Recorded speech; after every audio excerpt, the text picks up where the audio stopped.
Oh, okay, and we are ready to go.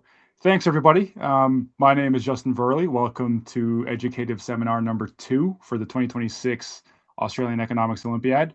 First off, apologies. We had some technical and logistical hiccups last week, so we very much appreciate everybody tuning in live today. And if you're watching this on YouTube later on, thank you very much as well.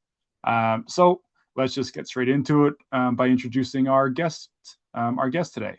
So with me today, I have Sam Brew. Sam is an undergraduate economics and mathematics student at UNSW with a deep-seated passion for coding, startups, and social impact. For Sam, economics serves as a fundamental lens for deciphering human behavior at a societal scale. Since representing the national team in the 2022 Australasian Economics Olympiad, Sam has significantly broadened his expertise, applying economic frameworks to diverse research interests.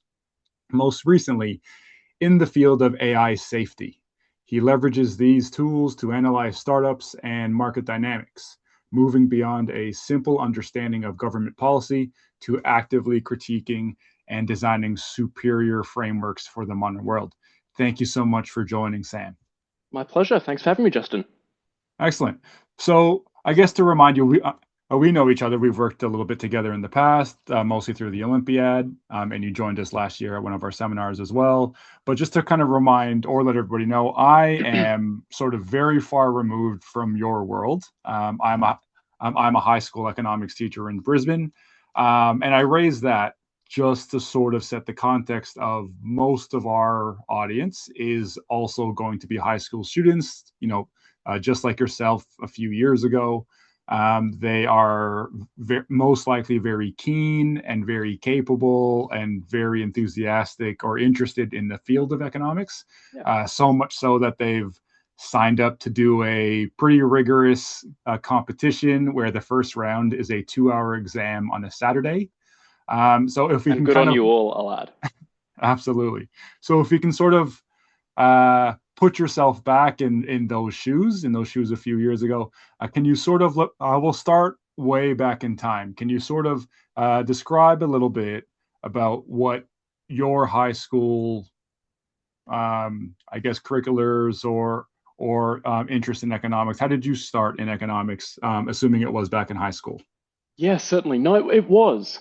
So my high school in Sydney didn't offer anything resembling economics really until year 11. So we didn't have commerce or anything before that. So my first exposure to econ was very much first day of year 11, starting an economics class. And I had a fantastic teacher, Ms. Thompson, who may well be watching this back. We'll see. She's worked with Professor Foster on building a few of the groups that have been involved in the Australian Economics Olympiad and then the Australasian Economics Olympiad as well.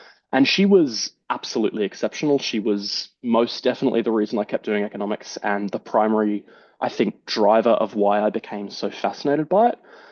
I can remember very little of what drove me to pick economics. I think it was I always had an interest in policy, in politics. I was one of the kids who would be debating the minimum wage while biology worksheets were getting passed around. So I think it seemed like a fairly logical thing for me to study, and I certainly found it interesting on paper. I found it significantly more interesting when I actually started doing it, and then going through to year 12, etc.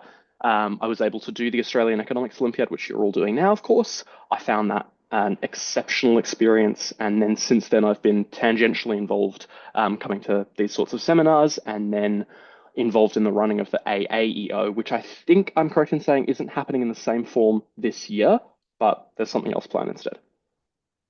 Yep, there are going to be some changes with that, which we will discuss perhaps a little bit later in a future session.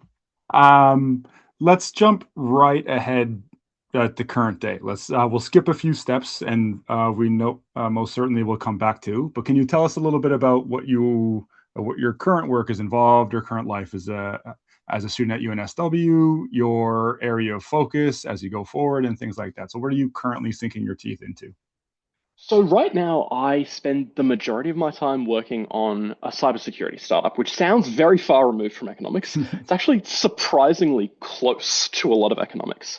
So I'm probably outside the sort of conventional path that you would think of when you think of where economics takes you. I am studying it during my undergrad, and I study economics and maths. I started in computer science and economics, transferred into maths, and economics has always been a very foundational part of how I approach my study. And also, I think I see it as very much a set of tools for approaching the broader world.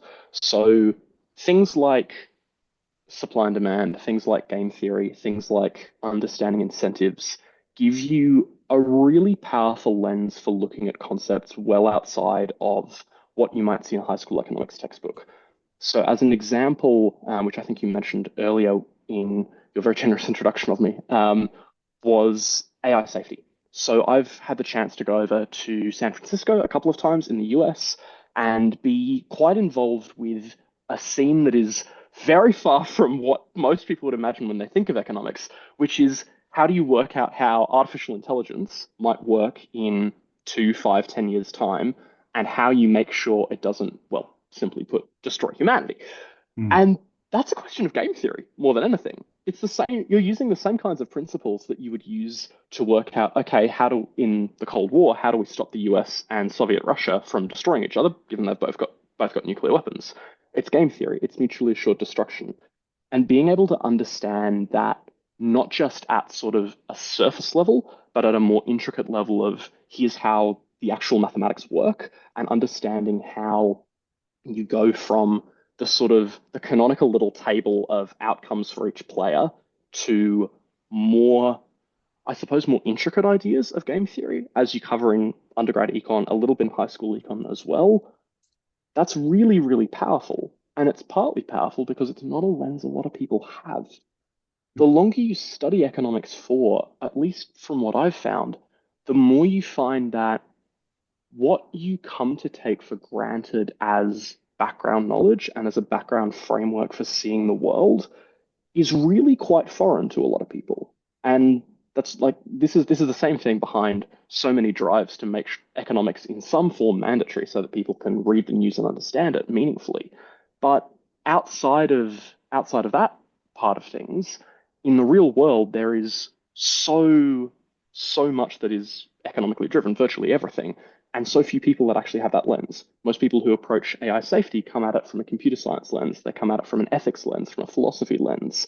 And I remember really distinctly being in Berkeley, in California, being at an AI safety lab, asking a question to a professor who was lecturing there and asking it in game theory terms. And afterward, a woman coming up to me and saying she was so grateful to have met someone who was also applying an economic perspective to it because Yes. she hadn't met anyone else in the entire community, which is pretty small, who had that economic lens. Mm. That's not come from 20 years of training by any means. I started economics in year 11, which is what, probably 5, 6 years ago now. Mm. So just a basic exposure to those fundamentals of economics has taken me surprisingly far in a seemingly very unrelated domain, policy design and the more traditional parts of economics in terms of working out how you design policies that make the most positive impact on humanity and on the people around us is very close to my heart as well. So that's not something that I spend an enormous amount of time on right now. It's obviously something that I do in my studies,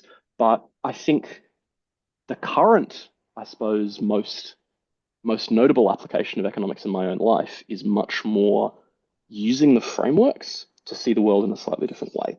Very long-winded answer. No, that is brilliant. And you're sort of reminding me. And so my next question, which I'm going to just sort of improvise because you're reminding me of a conversation I was having with my students just a little while ago, maybe a few days ago. And they were younger students. I think they were year 10s, and they were really like, as most very bright, engaged year 10s maybe, or students maybe, they'll sort of like question the validity of what we're learning. So you mentioned a lot the importance of these frameworks, of the models, of the fundamental principles. Mm, And of course, you may remember that a lot of the students way back at the beginning of high school, they'll see supply and demand, or they'll see the circular flow of income, or they'll see um, the production possibility frontier, and And a teacher will acknowledge that these are oversimplified. They're drawn for educational and teaching purposes, and they're just used as a model for the way that we see the world. But of course, students will say, but it doesn't really work that way. Like it can't be that simple. We can't make these big complex decisions because of one line shifts to the right and prices go up just because of that and all of that sort of stuff. So you're kind of like a, since you brought up the importance of those fundamental models and being able to see the world and these problems with the economic lens, I suppose I'm leading you to a very positive answer.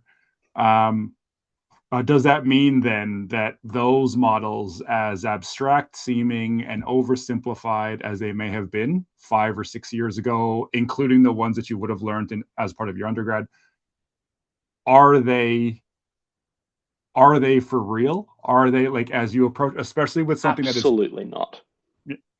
something that is brand new with AI, Mm, are they like what value do they have to approaching these brand new problems, and how important is that economics lens compared to the mathematics lens, the computer science lens, the philosophical lens, if those models are oversimplified and not exactly how it works? Economics is not about the models for me. It's about the thought process that gets you to the models. Mm-hmm. Because economics is fundamentally about working out what trade-offs are involved, what incentives are involved, what vague patterns are involved, Mm-hmm. and building a simple model is often a way of recognizing the high-level patterns that you're seeing and then trying to make usually fairly basic broad brush decisions on the basis of that. Mm-hmm. So to make it kind of concrete, when we talk about AI safety, nearly always, or at least for the last 10 years, the discourse has been, let's say someone builds a massive AI, much more powerful than anything that exists today, and it decides it wants to wipe out humanity, blah, blah, blah. How do we stop that from happening? The economic lens says, well, hang on a minute. Why would only one person develop this? Why would, say, OpenAI develop this? Mm-hmm. Chances are OpenAI develops it at the same time as Anthropic. Well, okay, now we've got two AIs acting as economic agents, trying to maximize some utility function. We don't know what that utility function might be, but we can start to work out how those interactions would work. And computer science doesn't really say anything about that. You can only get so far with a lot of existing frameworks that don't take into account economics. You can only get so far with mathematical models. That's really important to acknowledge. Every model is always wrong. The circular flow of income is mostly bogus in the real world. It makes sense as a broad model, but there's so much subtlety and complexity. And then you get things like the net errors and emissions in the balance of trade of something like $8.1 billion. So, like, okay, well, if the error is that massive, then how valuable is the model? But the model is valuable in understanding. It sounds abstract, but the general trend of how things move. And very often, all you need to know is the prediction based on that. All you Mm-hmm. need to know is imagine the world were this simple. What would we do? We'd Mm-hmm. probably do this other very badly defined, vague thing. Well, okay, how does that look in reality? And a lot of the time, if you focus on the specifics, if you focus on the details of how something works, you won't come to a solution that is often left of field, that is often outside the domain you'd otherwise be looking in. And I think that's where economics is most valuable because usually, at least in the way that I apply economics right now, which is very different to how I applied it in high school, very different to how I'll apply it probably in future, the most value that you get is in looking at things that other people haven't seen yet because they haven't taken an economic lens to it. Mm-hmm. As another example, if you're, for example, in the domain I work in, I look at other startups a lot. I look at how their markets work, how their products work, how they're selling to their customers. And a lot of that, well, really all of that is economics at the end of the day. If a company's if a company is not making positive marginal profit, no amount of marketing is ever going to save them, right? So really simple principles from economics are also very valuable and surprisingly underestimated by a lot of people. But so are more complex concepts like, okay, let's say a company wants to disrupt some sector where there are a small number of really big established players. Well, okay, you go back to high school market dynamics. Why does that oligopoly exist? What are the barriers to entry? And if this small company wants to do something in that market, well, how are they going to overcome those barriers to entry? And very often, when people don't have an economic background, they'll hand wave through a lot of that. And obviously, economics can be hand wavy at times too. But having just the basic structure is really powerful. And sometimes you go beyond that into more detailed modeling. But one of my favorite things that Gigi, Professor Foster, who's been involved in running a lot of this for many years, says is she started her career as a deep econometrician, building really, really complicated models, trying to solve exactly what your year 10 students are talking about, that the models seem too simple. So, sort of pursuing that mathematical dream of what if we could make the perfect model, the perfect abstraction that would actually produce reasonable approximations of reality in a lot of cases. And I remember her telling me that this was effectively completely pointless because so often that's not what society needs.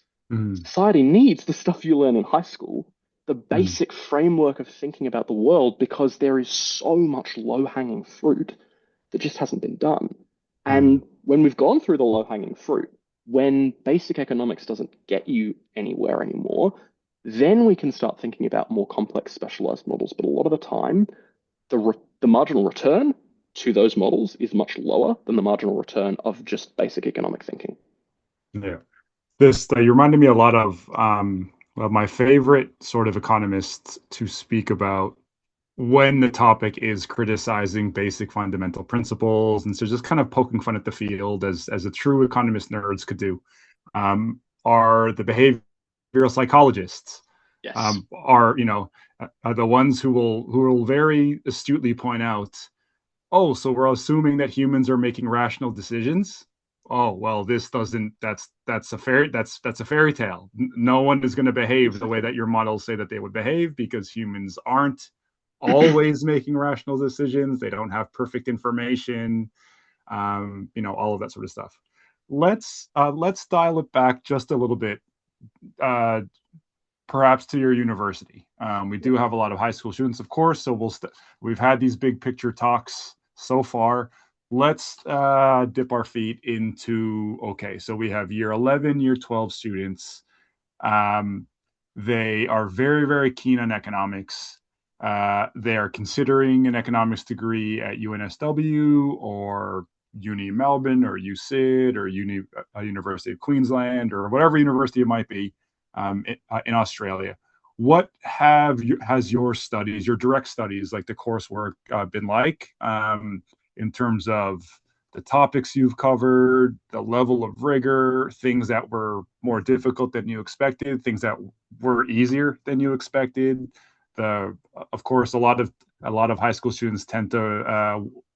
A key question I get a lot is, how much maths is involved, and Yeah. if maths is not your strong suit, is there still a place for you in economics? Things like that. So, what is a uni life like for you? I would say very different than I expected, to be honest. And the honest answer is that everyone who is doing the Olympiad, regardless of how well you might do in the first paper, you are already well ahead of the vast majority of people who come into the first day of micro one or macro one at Mm, uni. You will probably find the first few courses you're really cruising through because you've done a lot of it before. Because most uni economics programs don't have high school economics as a prerequisite, so they're getting people up to speed on the same stuff. You will have covered most of the macroeconomic stuff in certainly the mm, New South Wales syllabus. I can't fully speak to the others. The micro stuff, less so. So things like going beyond just production possibility frontiers and working out, okay, how do we make decisions in terms of marginal rate of substitution, marginal rate of transformation, isoclines, etc. The stuff that you may or may not be covering if you're reading the core textbook.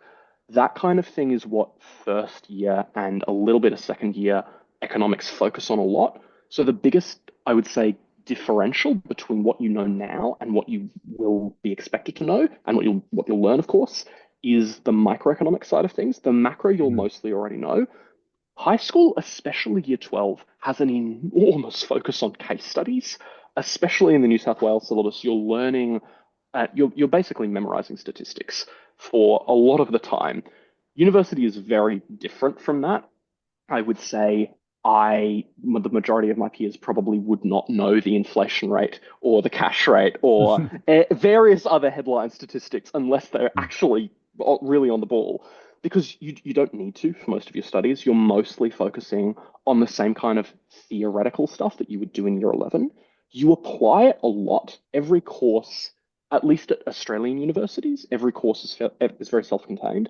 So while the American and British universities do more of the thing of you'll have work split over several courses or through the courses that go across multiple semesters, in Australian universities, everything is quite self-contained. So you will learn theory, you will apply theory.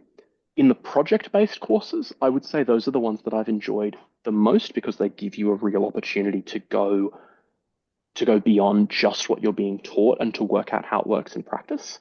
As an example of that, so we've just finished the first term of the year out of three because UNSW does trimesters last week. And I just handed in a report for an econometrics assignment where we were given a paper on something that is very obviously to me economics, but that may not seem it yet to had I been doing it in high school. Does physician advice to drink less alcohol actually affect alcohol consumption in heavy drinkers?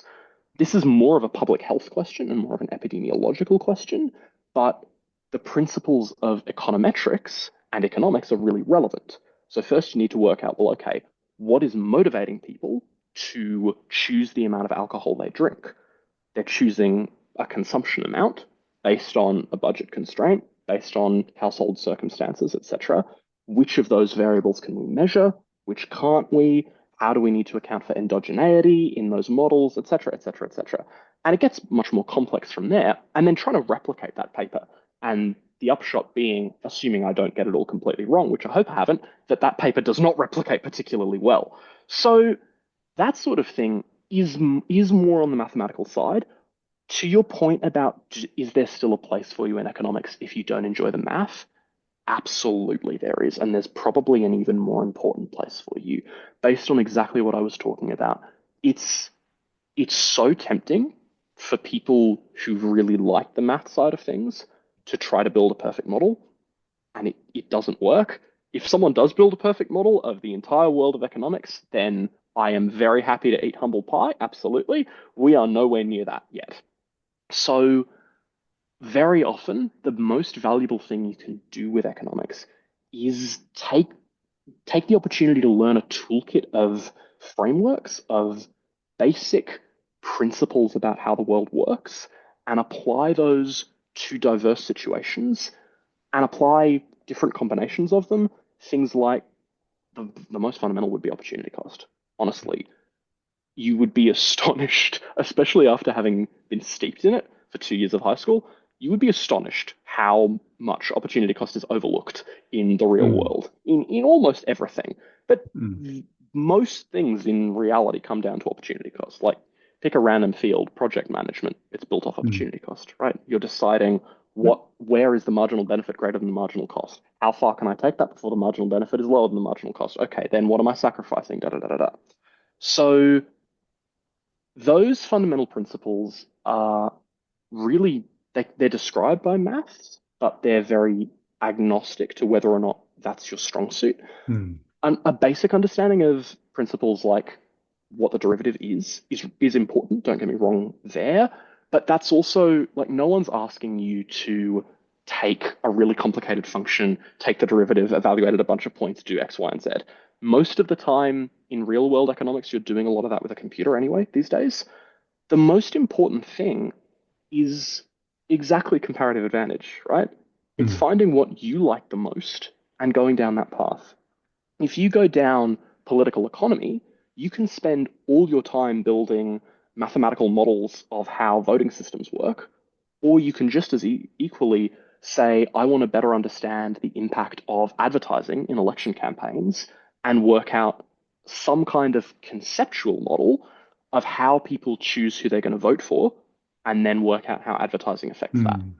You could just as easily go into development economics and spend all your time working out mathematical models of how microfinancing works, or you could say at a much broader stroke, how does something like the Kuznets curve, which you may or may not have encountered, the idea that sort of as you get richer as a country, your problems grow to a point where you're rich enough to solve them, and then they taper off from there. Mm. Usually applied to pollution and climate problems, especially with China. You could be applying that to things outside climate change and working out how problems of pollution, how problems of corruption work in developing countries. A lot of that is not mathematical. It's looking at case studies. It's trying to work out how different patterns emerge with time. In virtually every field of economics, there's a way to take it full maths and there's a way to avoid a lot of the maths. What you enjoy is what you should go with most of the time. Mm. And to that point as well, I think even if you don't enjoy high school maths, you may find university maths more enjoyable. I Oh, always okay. say there are sort of three stages to maths because we teach maths kind of weirdly. There's the stage where you're in primary school and you're just learning how to do like addition, subtraction, multiplication, what decimals are, etc. And you don't have a great idea of how it connects to reality outside of counting things. Then you get high school maths, suddenly things get much more abstract and disconnected, and you're learning all of these abstract principles that don't really attach to modern life until someone's like, oh, yeah, let's call this projectile motion, and then talk all about that. And then you go to university maths, and suddenly it's, well, okay, the reason we care about this particular function is because it creates a graph that turns out to approximate this process really, really well. And if we understand that function, we can actually predict how this process is going to evolve. Mm. Or, as an example, without being able to take the integral of a function, you can't compute something like the Gini coefficient for income inequality. Mm. Most economists, though, will never compute a Gini coefficient manually. Most Mm. of the time, you don't need to do that. However, if you like it, there are plenty of places you can do it. So I think the most fundamental thing here, as I said, is comparative advantage. Do what you like. There Yeah. is an enormous breadth of focus. Some courses are really mathematical, the econometrics courses especially. I still recommend taking econometrics because it gives you a lens on how to read academic papers and be able to interpret how likely they are to work outside the specific test environment. But equally, you can take courses on market power, on development economics, on political economy, and really not touch any maths. Mm.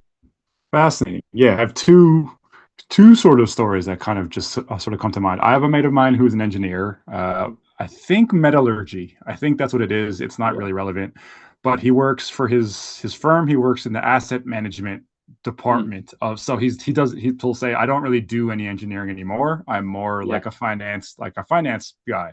Yep. I'm looking up things to buy and then things to sell and what have you know, all that sort of stuff. He explained to me once that, of course, it's so hard for them to find the maths people because and when there's a whiff of some new maths phenoms that are also engineers, Mm. all the firms are stepping over them each other to try to get them. But then they get them and they have them and they're you know they have them on their payroll. Then they need someone who can understand what they're doing and explain it to everybody else. Yes. And that's when Yes. they say, okay, we need, okay, because the maths person can't explain it. And, or oftentimes can't explain it to regular folk, you know, we'll just say it like that. And that sort of links to another, again, I was having conversation with students and this, like at my school, um, a little while ago, maybe a year or two ago, we were looking at for subject selection, what junior grades were the prerequisites or recommended, you know, like Yeah. what were the prerequisites so that you could take economics in year 10 or year Mm. 11. And it used to be, like I think at my school, it used to be a, you know, like you needed like a C in humanities because my school economics is in the humanities, you know, department. It's Yeah. mixed in with legal studies and civics and history and all that and geography and them. So a C in humanities. And then sort of economics for various reasons, it started to grow.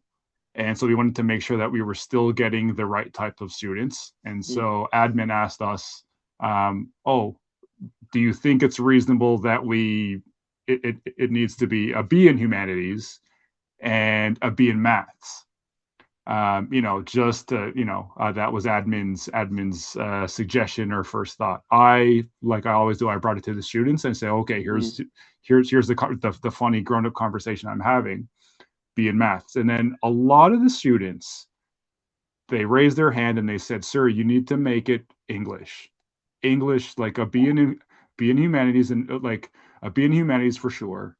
B in maths, probably, maybe, but we don't do that much like hard maths. Like we mm. do like a bit of maths, but you don't need to be a brilliant math student at least to do high school economics. Yeah. And most Um, of uni economics. yes, but you do kind of have to be a good reader, and you definitely have to be a pretty decent writer when you're trying to explain these complex concepts. And again, I can't speak too much on the other interstate syllabi, but like New South Wales and Victoria, the Queensland syllabus is largely macro, Yeah. but we do have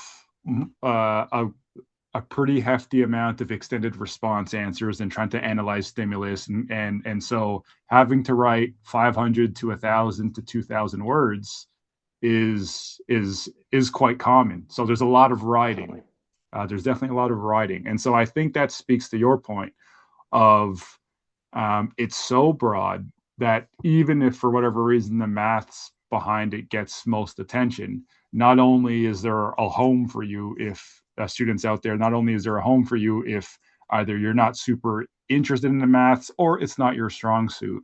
Don't let that shy you away from exploring it as a university pathway, because there's definitely a lot of demand out there for people who understand the models, but from a conceptual way, and can explain it and can dig through complex policy and stakeholder analysis and all of that sort of stuff, which isn't as math based. Would you sort of agree with that sort of Absolutely. context? Absolutely. I think the only clarification I'd add is that at least in the UNSW economics syllabus, where econ is under the business school, I know that's very different at some universities. Mm. At UCID, economics is under arts and humanities. Mm, We do okay. quite we do much less extended responses. So I would say I've done a fraction of the writing in university Mm. economics that I did in high school econ, and much less of a focus on case studies as well. That's Oh, partly because of the way it's examined, but that's also partly because you're being taught you're being taught a toolkit rather than rather than say in high school you're being taught a really specific case study, you're asked to apply the toolkit to that case study. yes. In university, there's much more of, if I'm to describe it generously rather than to talk about the problems with it, Mm. there's much more of an open lens of here, like you're learning to turn on a bunch of different torches, all facing in different directions, Mm. rather than the focus being on here's the specific object we want you to look at, here's the Mm. torch we want you to use, shine the torch on it and tell us what you see. It's Mm. much more open than that. The other thing is the mathematics that you use in economics is a really weird selection. Like, as an example, I started in computer science and economics, and UNSW actually made a bungle in the year that I started where they said you didn't have to do the economics maths course, which is just a primer for people who haven't covered concepts like here's what a derivative is, etc. So they said you didn't have to take that because you're taking the regular maths courses as part of computer science. And I said, okay, seems reasonable. There would be too much overlap. And then I came into a microeconomics course and I was suddenly faced with this concept called a Lagrangian. And I had absolutely no idea what was going on and had to teach myself this. It's essentially just a concept of how you maximize some function. So, for example, you maximize a utility function subject to a constraint. So, the simple idea of like if you've got a parabola that's concave down, you would maximize it by finding the top.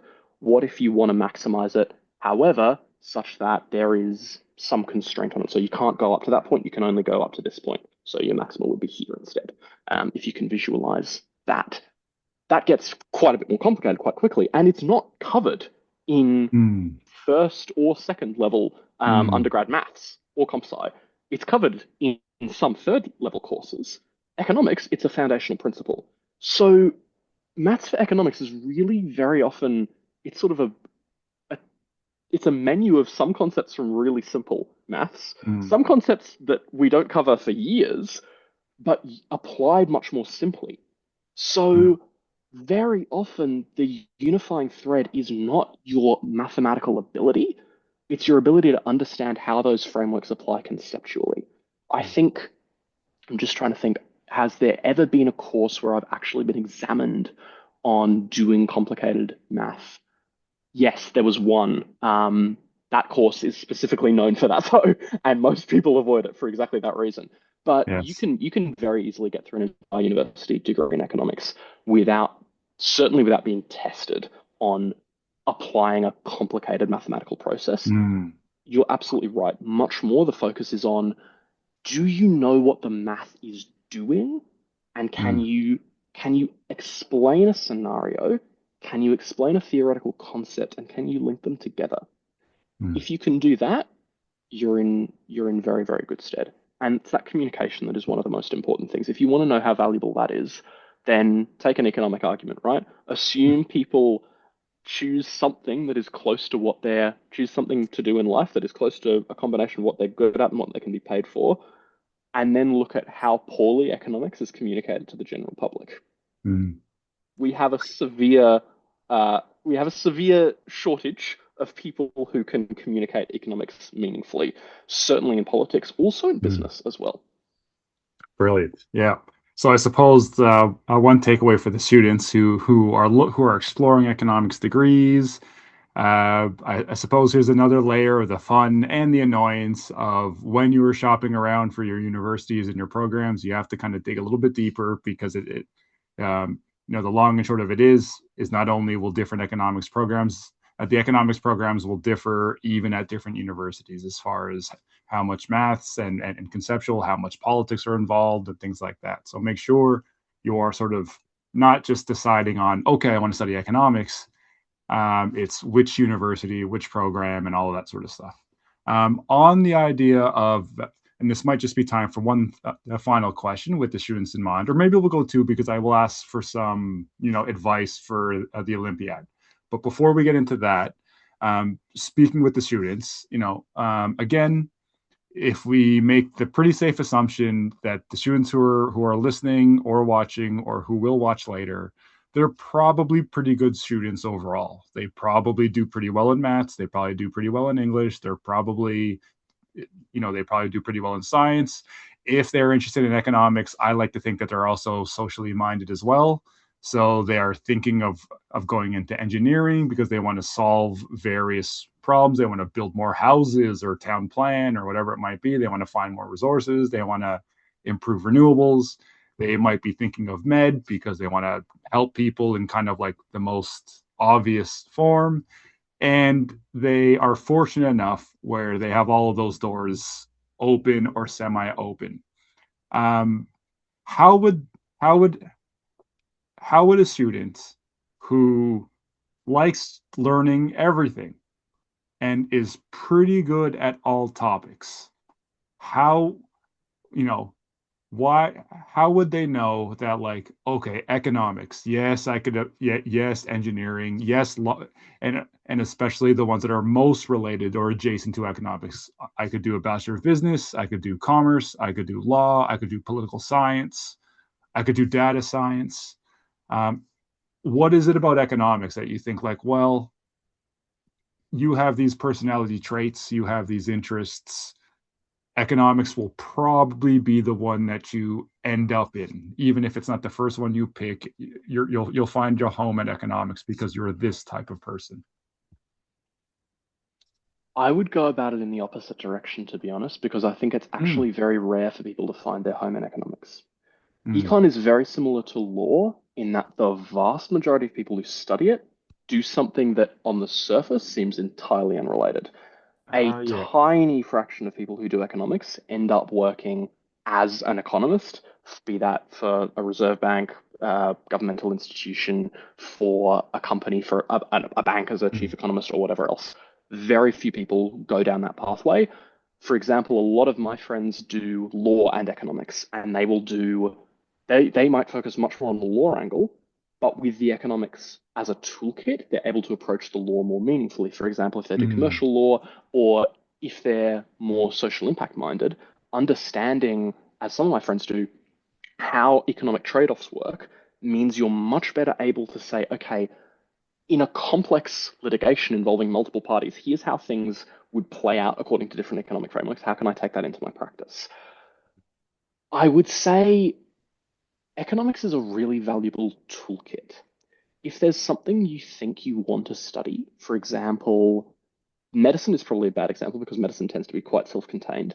But yes. if there's something you want to study like law or computer science or engineering, I would really consider doing a double with economics. That's often, if you have a specific direction that you're focused on and you really like econ as well, it's a really, really good thing to incorporate into a double degree. Mm, I am going to spend 1 minute bashing our university system right now. I would avoid a commerce degree, to be completely honest, because right now the way we teach commerce in Australia is not great. It's been very much diluted recently. I won't mm, go into too much detail on that, but I think you'll learn much more in economics than you will in commerce. Very often, it's almost a superset these days. Not always the case. Research the program of the university you're looking at, but I can say 100% of the people I know actually who have done something like commerce and economics, the economics is what they're learning everything in. Whereas my friends who do, for example, law and economics, engineering and economics, they're learning a more equal amount across both programs. mm, And you're able to tailor economics very much to what your interests are. So I have one very close friend who does law and economics. Her interest is much more in labor economics. So and that's partly because of her interest in law is much more around employee and worker rights. So if her focus in her legal practice is say defending worker rights, workers' compensation, etc., then understanding labor markets gives her a massive edge. mm, Whereas my friends who are focused on commercial law, understanding the economics of how businesses interact also gives them an edge. mm. Those are sort of the double degree examples. As for deciding whether or not you should do economics at all, I would really lean on yes, because I think it's really valuable as a toolkit. Mm. If someone asked me what what they could study if they had truly no idea what they wanted to do in the world and they wanted to do the most foundational things that would stand them in good stead, across sort of every discipline, I would say study maths because it gives you a really good foundation in STEM. I would say study probably law because it gives you a really good rigorous foundation in society, in policy, and also in reading and writing and literature. And I would say study economics because it gives you the foundation that those miss. Economics is almost we talk about reading being fundamental, writing being fundamental, we talk about computer use being fundamental these days. I would say economics is the part we miss. It's the fundamental way you Mm. interact with society. I would really strongly encourage anyone who is doing economics at the Olympiad level, which you all are, to really strongly consider it in university. If you're not sure about it, virtually every university in Australia has some kind of internal program transfer system. I started in computer science and economics, transferred into maths economics. And I'll point out as well, that may sound like it means that my econ focus is more mathematical. Ironically, it's not. I I almost separate them. The econ I do is Mm. usually not so mathematical, and the maths that I do is obviously much more mathematical. Probably goes without saying, but you can you can learn an enormous amount no matter which, I think, pathway you go down within economics. I'd really encourage you to take it or to even audit a couple of courses. I would recommend against auditing the early macro courses. They will feel repetitive. Audit an early micro course or just show up to a lecture in, say, a level 3 or level 2 course like game theory. See if you like it. If you do, consider taking economics. Brilliant. Brilliant. I do find it interesting. Yeah, that it seems like, at least in Australia, there's much more of an emphasis in high school economics for the macro stuff as opposed to the micro stuff. It's the same in Queensland, very, very different in Canada, where, I went to high school in, where we all, we started with, we went from micro to macro. So I don't know if it Oh, was equal, interesting. but we did micro first before we ever talked about the Bank of Canada, and Mm. fiscal policy, and things like that. Okay, last question, Sam. Still with the students at mind now. With your experience with the Olympiad, memories that you may still hold on to from your time as a competitor to working with some of the teams, and over the last couple of years. Do you have any advice for how students can approach the competition, and given that they would like to do well, is there reading materials or study materials there that are that they can look for, and types of questions that they should expect? I would say the biggest thing is it is hard. The competition is organized to deliberately make the questions hard, but that isn't the point of that. If you take an economic argument from revealed preferences, the reason we do that isn't to test you to work out who's at the top. The reason is to challenge you.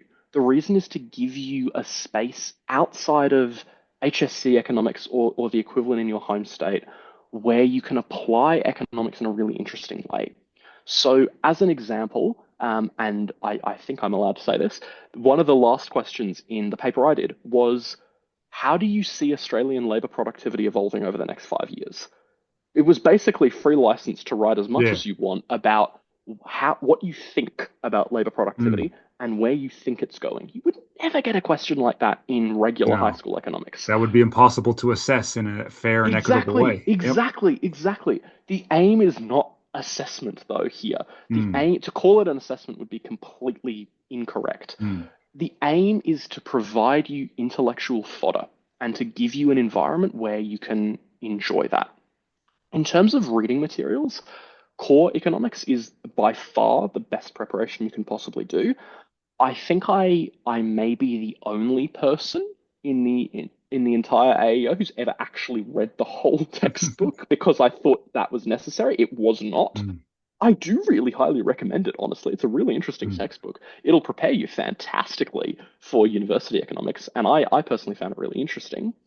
I think the AEO itself is an extraordinary experience, and especially going through to the group round, I made some really good friends in that. Some of whom I'm still in touch with today, actually. Mm. So it's an amazing experience. The questions are really hard. The purpose of that is not to scare you. The purpose is the questions are in. they- Hard isn't quite the right word to describe them. They would be hard if you got them in an exam. They're challenging here, not because they're meant to work out who's smart and who's not. You're all incredibly smart. They're meant to work out, they're not meant to work anything. They're meant to give you the opportunity to express yourself, really, and to show the people who are marking it, who are reading those responses, what you find interesting and where you want to shine the many torches that you have built up in high school economics and in your preparation for the competition. All of you have in your heads a series of mental models that most people don't, and you're able to use those as torchlights to illuminate things that most people don't see, or that they don't see in so much detail or in the same way. What is intended in the AEO is to give you interesting things to shine those torches on and to see what you come up with. Very often, and I've spoken to Gigi every year after. I'm not sure if she's marking this year. After she's read through the responses, and she lights up every time. This is a tenured professor, lights up every single time after she's read them because she finds them genuinely interesting. Mm. Your aim is not to stick to an essay structure. Essay structures are helpful because they help you articulate your ideas. Don't stick to a structure because you think it'll get you a 20 out of 20.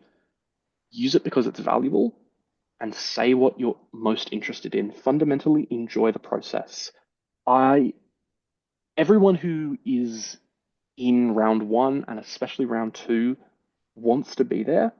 So, Mm, especially in the group work, take the opportunity if you go through it around to enjoy discussing really interesting concepts with your teammates. I would say, looking back, the AEO is one of the most almost tangential experiences in mm, my high schooling because rather than being focused on the specific syllabus, it's focused on what's interesting. And in round two, especially because it's a much more open presentation format, but in round one as well, you have the opportunity to not just respond based on the dot points the marker is looking for. You have the opportunity to respond based on, as I was saying before, what you find interesting. Every person will respond differently. That is a feature, not a bug. So fundamentally, enjoy it. I think, is it hard? Yes. It's also really fun. Enjoy it, prepare well, read interesting stuff. As every economics teacher will say, read the news, be interested by the news, learn about what's happening in the world. Though that may seem somewhat depressing in the world of geopolitics mm, right now, there's still a lot of really interesting things mm, happening in economics land. As just as an example, actually, I remember this was the same trip when I was in Berkeley. I had a really interesting discussion with someone about why, at that stage, the tariffs that the US had just implemented weren't having the effect that we thought they would. mm. So, questions like that, and going a little bit deeper than you might in your high school syllabus, and really thinking about why does why does this particular concept apply here? Why doesn't it apply here? What forces are at play? How is some other factor impacting this? Is both a really interesting intellectual exercise, and it also just exercises the muscles in your brain that you'll be using in the competition. Really? Excellent. Yes, I think if there's one sort of common theme that you spoke about this entire conversation, it would have been that idea of opportunity costs and trade-offs. That way of approaching the world, that understanding that, there's no perfect economic policy, there's no perfect decision that you can make. You can make you could choose the exact right university program and they accept you and it's exactly what you want, but that still means you can't travel as much as you might want to next year. There's still going to be that opportunity cost. Yeah. You still might start off with a fair bit of debt. There's no Yep. there's no such thing as a perfect. There's always costs and benefits to every decision. And I think that if you find that interesting and you want to be able to sort of identify and discuss and explain and model those costs and benefits. And I think if that idea sort of excites you, I suppose, then yeah, economics is the right field for you. And yet I would wholly agree that like as a supplement to another degree, um, it's it provides you the toolkit. I do, tend to joke and tend to remind my other teacher colleagues in other subjects that we all like to think that our subject is the most important, but you know, I I would imagine I do tend to think that that economics teachers have a little bit more behind that than Absolutely. I won't name another subject, but any other subjects. Okay, Sam, I think we will call it there. I might add one more thing, Sure. if I can really briefly, No, because I of didn't course. say this last year, and I think I would rather say it than not. This is more from the startup side of things, of the mindset of it startup doesn't mean, but you can just do things. If you are weighing up whether or not you want to study economics, and you are nearby to a university that you would be interested in studying economics at, go to that university and Mm, sit in on a class. yeah. There is no social barrier that is going to prevent you Yep. from doing this other than your own internal worry about it. Yes. Genuinely showing up and asking a lecturer questions is something you can do as a high school Yep. student. It is something that everyone will be really positive about you doing. Yep. You will be ahead of most everyone else because no one does this, and it will give you a really good idea of what it's Mm, like. Again, absolutely. I wouldn't do that for an introductory macro course because you will have covered it a lot. Do it for a macro 2 course, do it for a microeconomics course, do it for Mm, a game theory course, do it for a development economics course. There is such a breadth of what you can study in university economics. Going through a handbook or something like that to understand that breadth can be really valuable.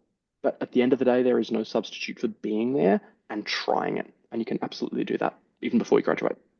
Absolutely. In most lecture halls, and it was the same in Canada and Australia, they're, as long as it's a lecture, tutorials are different, but as long as it's a lecture, no one's going to take attendance. No one's, there's no bodyguard. There's no QR code that you have to scan. You don't need No, a ticket. You can just kind of walk in, sit down, and just start listening and watching and raise your hand and ask questions and all absolutely. that sort of stuff. So that is brilliant advice. Thank you, Sam. No, thank you very much for having me, Justin. Excellent. Okay, so just a quick reminder to everybody, our next seminar is going to be next week. We have a David Orsmond, who's a professor of economics at Macquarie Business School. But that's pretty much it, everybody. We are a couple weeks away from the round one test. I think registration closes on the 8th, I believe, and then I think it's the 23rd. I'm not entirely sure. So everybody join me. Thank you, Sam. It was a wonderful conversation as always, and I do hope that we get to catch up in person this year. If Absolutely. hopefully the changes aren't so different that we still Yes. have an opportunity to meet. Thanks very much, Sam. You No, have a good absolutely. evening. Thank you very much, you too, and best of luck to all of you in the competition. All the very best. Okay, everybody. So I think that is it for this evening. Thanks very much for everybody tuning in or watching on YouTube. Justin Verle saying good evening to everybody. Thanks very much. You take care. Bye.